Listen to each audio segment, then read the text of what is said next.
श्री गणेशाय नमः। आप सभी गीता प्रेमी भक्तों को सादर प्रणाम के साथ जय श्री कृष्ण। आप सभी को नम्र निवेदन है कि हमारी हर एक वीडियो को ज़्यादा से ज़्यादा लोगों में शेयर कीजिए, वीडियो को लाइक कीजिए और चैनल को सब्सक्राइब कीजिए। इससे हमें बहुत प्रोत्साहन मिलता है।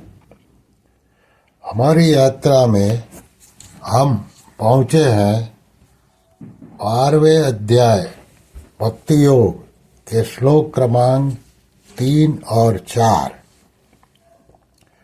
पूर्व श्लोक में भगवान ने सगुण उपासकों को सर्वश्रेष्ठ योगी बताया। इस पर यह प्रश्न हो सकता है कि क्या निर्गुण उपासक सर्वश्रेष्ठ योगी नहीं है? इसके उत्तर में भगवान कहते हैं, ये त्वक्षरमनिर्देश्यम् अव्यक्तं पर्युपासते सर्वत्र गमचिन्त्यं च कूटस्थमचलं ध्रुवम् सन्नियम्येन्द्रियग्रामं सर्वत्र समबुद्धयः ते प्राप्नुवन्ति मामेव सर्वभूतहिते रताः। अर्थात और जो अपने इंद्रिय समूह को भली भांति वश में करके चिंतन में आने वाले, सब जगह परिपूर्ण, देखने में न आने वाले, निर्विकार, अचल, ध्रुव, अक्षर और अव्यक्त की तत्परता से उपासना करते हैं, वे प्राणी मात्र के हित में प्रीति रखने वाले और सब जगह समबुद्धि वाले मनुष्य मुझे ही प्राप्त होते हैं। अभी इसका विवेचन साधक संजीवनी आधार।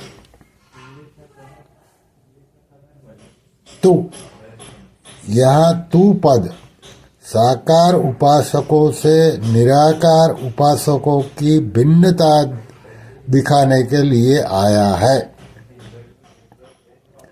संनियम्येन्द्रियण ग्रामम, मम और नी दो निसर्गों से युक्त संनिम्य पद देकर भगवान ने यह बताया है कि सभी इंद्रियों को सम्यक प्रकार से एवं पूर्णतः वश में करे, जिससे वे किसी अन्य विषय में न जाएं। इंद्रियां अच्छी प्रकार से पूर्णतः वश में न होने पर निर्गुण तत्व की उपासना में कठिनता होती है। सगुण उपासना में तो ध्यान का विषय सगुण भगवान होने से इंद्रियां भगवान में लग सकती है, क्योंकि भगवान के सगुण स्वरूप में इंद्रियों को अपने विषय प्राप्त हो जाते हैं। अतः सगुण उपासना में इंद्रिय संयम की आवश्यकता होते हुए भी इसकी इतनी अधिक आवश्यकता नहीं है जितनी निर्गुण उपासना में है।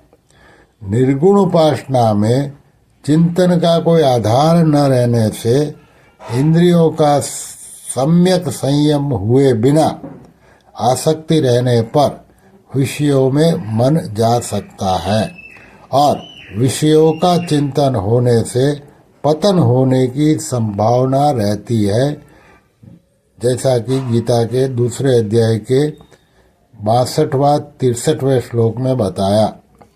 अतः निर्गुणोपासक के लिए सभी इंद्रियों को विषय से हटाते हुए सम्यक प्रकार से पूर्णतः वश में करना आवश्यक है।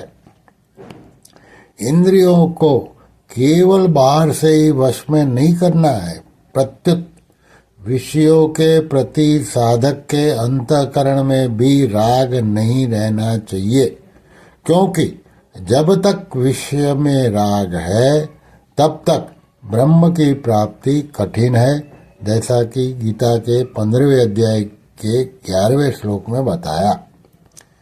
गीता में इंद्रियों को वश में करने की बात विशेष रूप में जितनी निर्गुणापासना तक कर्मयोग में आई है, इतनी सगुणोपासना में नहीं। अचिंत्यम मन बुद्धि का विषय न होने के कारण अचिंत्यम पद निर्गुण निराकार ब्रह्म का वाचक है, क्योंकि मन बुद्धि प्रकृति का कार्य होने से संपूर्ण प्रकृति को भी अपना विषय नहीं बना सकते। फिर प्रकृति से अतीत परमात्मा इनका विषय बन ही कैसे सकता है? प्राकृतिक पदार्थ मात्र चिंत्य है और परमात्मा प्रकृति से अतिक होने के कारण संपूर्ण चिंत्य पदार्थों से भी अतीत विलक्षण है। प्रकृति की सहायता के बिना उनका चिंतन वर्णन नहीं किया जा सकता। अतः परमात्मा को स्वयं कारण निरपेक्ष ज्ञान से ही जाना जा सकता है, प्रकृति के कार्य मन बुद्धि आदि करण सापेक्ष ज्ञान से नहीं। फिर आगे है सर्वत्र गम। सब देश काल वस्तु और व्यक्तियों में परिपूर्ण होने से ब्रह्म सर्वत्र गम है। सर्वव्यापी होने के कारण वह सीमित मन बुद्धियों से ग्रहण नहीं किया जा सकता। अनिर्देश्यम, जिसे ईदंता से नहीं बताया जा सकता, अर्थात जो भाषा वाणी आदि का विषय नहीं है, वह अनिर्देश्यम है।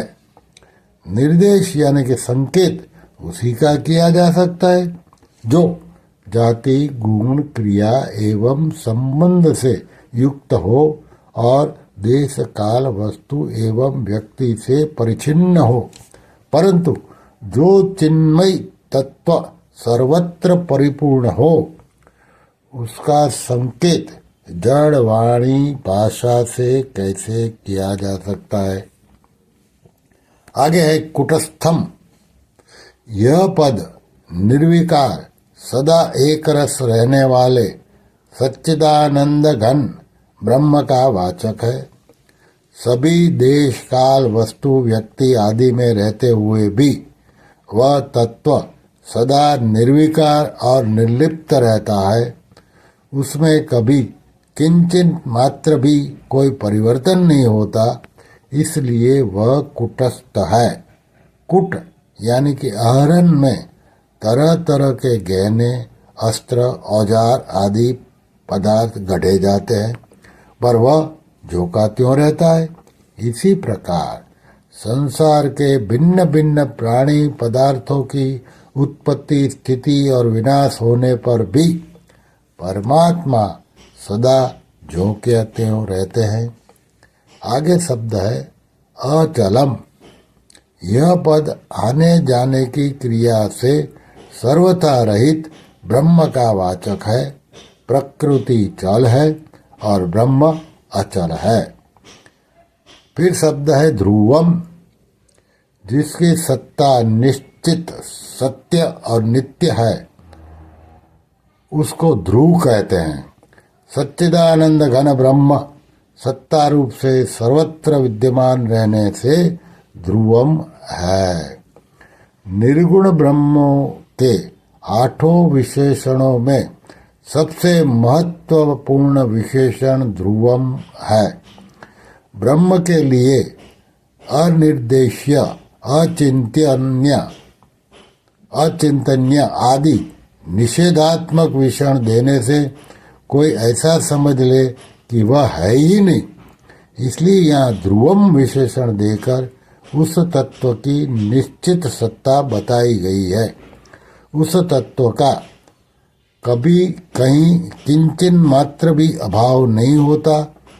उसकी सत्ता से ही असत यानी कि संसार को सत्ता मिल रही है। जासु सत्यता ते जड़ पाया, भास सत्य यह मोह सहाया, ऐसा मानस में है। आगे शब्द है अक्षरम, जिसका कभी क्षरण अर्थात विनाश नहीं होता तथा जिसमें कभी कोई कमी नहीं आती, वह सच्चिदानंद घन ब्रह्म अक्षरम है।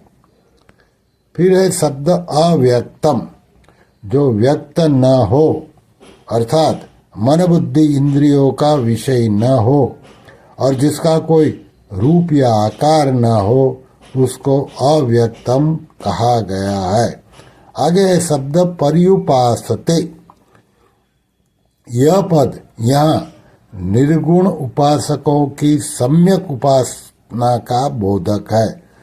शरीर सहित संपूर्ण पदार्थों और कर्मों में वासना तथा अहम भाव का अभाव तथा भाव रूप सच्चिदानंद घन परमात्मा में अभिन्न भाव से नित्य निरंतर दृढ़ स्थित रहना ही उपासना करना है। इस श्लोकों में 8 विशेषणों से जिस विशेष वस्तु तत्व का लक्षण कराया गया है और उससे जो विशेष वस्तु समझ में आती है, वह बुद्धि विशिष्ट ब्रह्म का ही स्वरूप है, जो कि पूर्ण नहीं है। क्योंकि लक्षण और विशेषणों से रहित निर्गुण निर्विशेष ब्रह्म का स्वरूप, जो बुद्धि से अतीत है, किसी भी प्रकार से पूर्णतया बुद्धि आदि का विषय नहीं हो सकता। हाँ, इन विशेषणों का लक्ष्य रखकर जो उपासना की जाती है, वह निर्गुण ब्रह्म की ही उपासना है और इसके परिणाम में प्राप्त भी निर्गुण ब्रह्म ही होती है। श्री कृष्ण शरणं मम, श्री कृष्ण शरणं मम, श्री कृष्ण शरणं मम। ओम श्री कृष्णार्पणमस्तु।